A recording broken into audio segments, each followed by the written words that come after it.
Prim.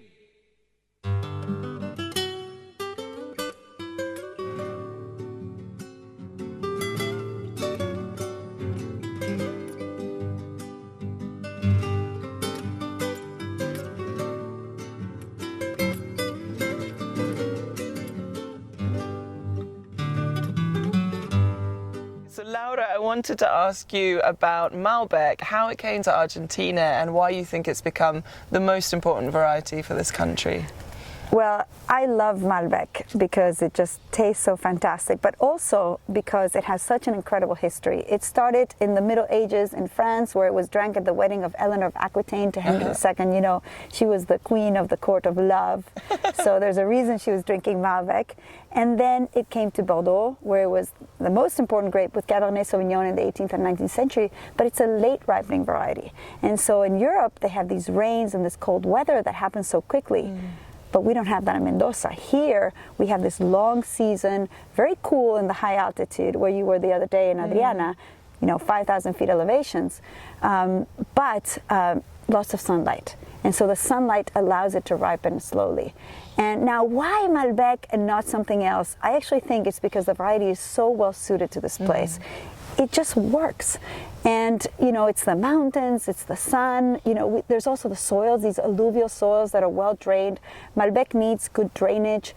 And sometimes I just think it was luck. You know, there was a French guy that was commissioned by the president to build a vine nursery. And he brought all kinds of things. He brought Sangiovese and Merlot and Chardonnay and all these varieties that I don't even recognize. And Malbec.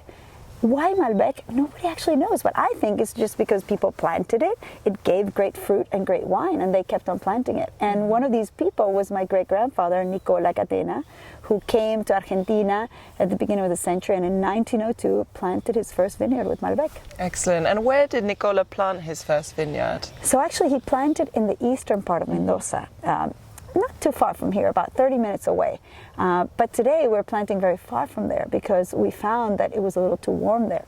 And to get these, you know, tannins, this minerality, this good acidity, these flowers that we love about the aroma of Malbec, we had to go to higher altitude. Super. So in the beginning, right now we're filming in your vineyard, the Angelica vineyard. Yes, so yes. in Luján de Cuyo, Yes. which a lot of people call the Cunha de Malbec, like the birthplace of Malbec. But the first plantings were further east, so a bit warmer. 100 years ago, I mean, was it cooler 100 years ago? Was the temperature much different? You know, we have done a lot of climate study, and it was a little cooler. But I don't think it was still quite warm, and probably too warm. But that's where they would get more production. And at that time, they were looking for high yields, lots of wine. You know, these are the Italians. They were drinking wine for breakfast, for lunch, for the afternoon. So they like these sort of lighter wines. And now we want these wines with a lot of power and ageability, and so it's a slightly different style also that we're looking for. Fantastic. So how is it that you moved? I mean, who was it in your family that started planting further away and higher into the mountains? Well, in this region, this is the Angelica vineyard. It's our oldest vineyard. It's about, 85 years old, so really old. We'll take a look at the vines later. They're all gnarly and just the way beautiful old vines look. And we actually made our first Catena and Catenata Malbecs from here, and they still are delicious. Some of the wines from the 90s are amazing. But then when we were moving to the higher altitude area, we realized that we needed to do a plant selection. And because in viticulture in the world, if you want to plant a great Cabernet Sauvignon or a Chardonnay vineyard, you go to a vine nursery and you say, give me the best plants of Chardonnay that you have, right? And you plant that. For Malbec, when we started this project, there wasn't such a thing. So we came to this vineyard right here, our oldest vineyard, and we made a selection of 135 different plants. And then these plants, we took the cuttings, because you know, vines don't reproduce through the seeds, because if they reproduce through the seeds, you'd get a new variety. But so if you want the same variety, you have to take a cutting and you plant that on the soil. So you just, I mean, I've seen it. You literally just take a stick from the vine and pop it straight in the soil. Planter, And how long does it take to cultivate those cuttings to produce fruit? It's usually over one season, and you can plant them the next season. And then what we realized is that the material of the plants was going to be very important, that we shouldn't just plant random plants. We wanted to plant the best. And what are the best plants? And this is actually an interesting debate between France and Argentina, because in France, the Malbec plants they have now I don't think they're the ancient Malbec that was brought to Argentina 150 years ago. It's a new plant that has big berries, kind of thicker tannins, a little more rustic.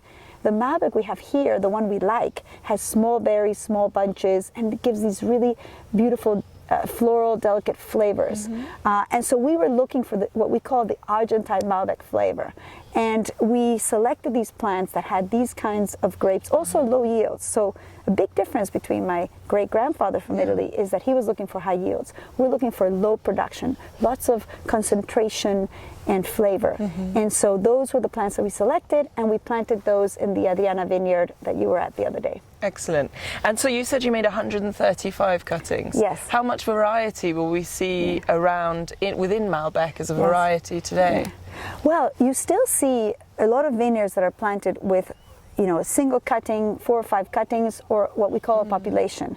And if you look at these 135 cuttings, from some vines you were getting 1 bottle per vine, and for some vines you could get 6 bottles. That's actually not good, because if you have that much diversity, you have one vine ripening at the beginning of March and another one at mid-April, and that, when you put such different grapes together in a blend, that's not going to be good. So what we did in these 135 plants is we picked a group of about 5 to 20, and we select where we plant the 5, where the 20.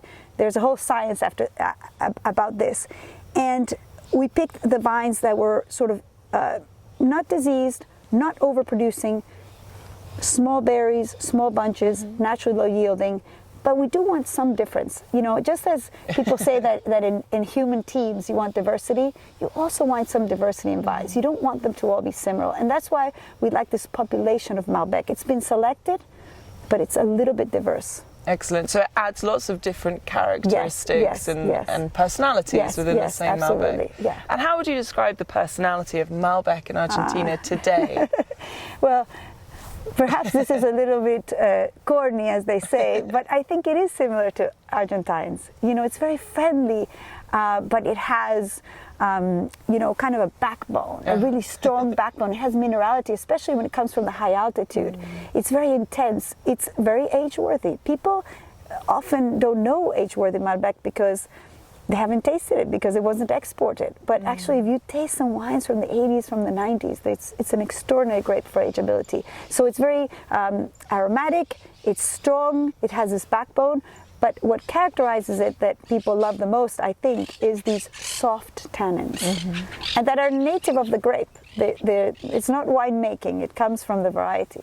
Well, the variety in Mendoza. In Mendoza, right, in the sunny Mendoza. And what's the future of Malbec? So where are we going? Because your father was one to pioneer higher plantations in the Uco Valley.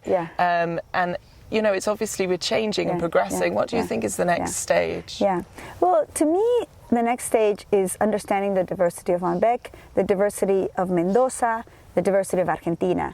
Also the blends that you can make with Malbec, with Cabernet Sauvignon, with Syrah, you can blend Malbec with other varieties. But what excites me the most is the taste of Malbec in different places. So for example, if you take a Malbec from the Angelica vineyard, these are really old vines. It's a little warmer. So you're going to get this kind of a little bit of marmalade, not too much, really sweet, ripe, very rich flavor that a lot of people really love. If you go to Adriana, you're going to get this flowery, floral, almost like a Pinot Noir. Lighter, yet so mineral and strong, but in a different way. And what I love is when I go to a party and I bring, a Malbec from here and a Malbec from there, and I have the people, I love this one, this is my favorite, and no, I hate that one, and I love this one. And that's what I love about wine, that you can be passionate about a certain style of Malbec in a certain region. And, there's hundreds of different regions in Argentina, and I think, just the way people know the different regions of Italy, of France, of Spain, I am hoping that in the future they will get to know the different regions of Argentina and the different regions of Malbec. Excellent. And that's the top tip. Turn up to a party with your team of Malbec wines. And then there can be big fights. Very Argentinian. Yes, that's also very Argentinian, Perfect. Thank you very much. Okay, thank you, Amanda.